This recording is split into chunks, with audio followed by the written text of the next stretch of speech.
Hello guys, good morning. May kami na check channel Maritik yung Reda. So ang ibibidyo ko ngayon ay maglalakad ako guys. Kasi kailangan natin yung mag-exercise guys. Kasi sa sobrang init ngayon, maraming nagkaka-stroke.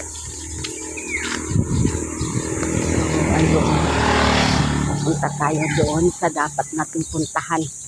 Pupunta tayo kay Lamanang. Sobrang init ngayon. Nagpapayong ako guys. Kailangan mag-exercise yung katawan natin para hindi tayo ma-stroke sa sobrang init ngayon. Grabe as in. Pero dito sa amin, hangin-hangin na rin.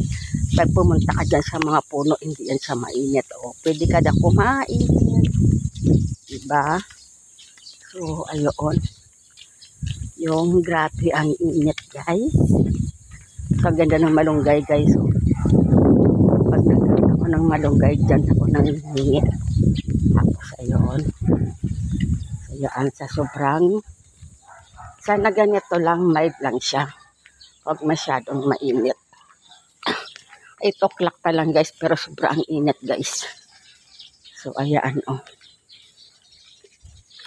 O, diba? Grabe init ngayon guys. So, ayun ang papaya. Ang daming bunga o. So, ayan. Yun yung bahay nila Manang. Pupunta ako doon.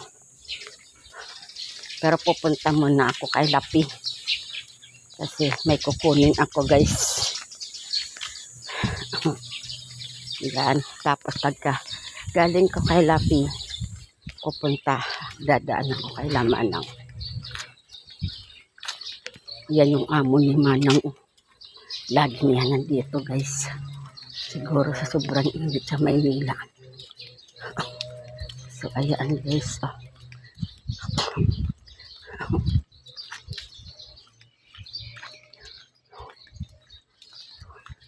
Nang punta mo na kay Lape. May kukunin lang ako.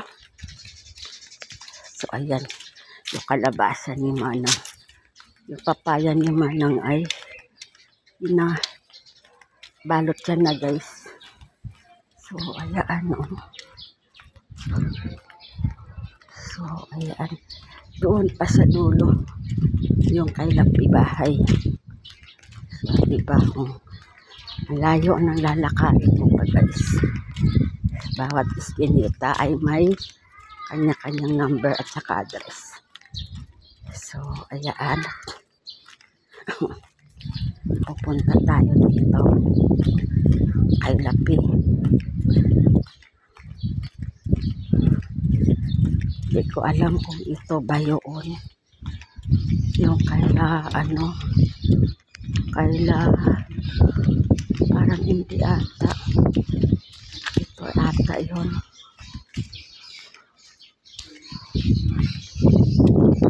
Ayun. Ito ata kay Lapi. Mangga yun.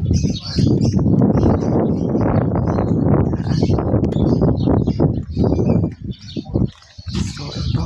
Sa iskinita na dito guys. May kukunin lang kasi ako rito. Ang kapitbahay nila may Indian mango guys. So, yan. Puntahan natin. Ang dami nila Indian mango. Kapitbahay nila Pi. So, nandito na tayo. Malapit na ako. So, hanggang dito na lang ang aking video. Bye-bye. God bless. Ang daming mangga guys. So, kaya diba? Mamaya picturean ko yan guys. Bye bye, God bless.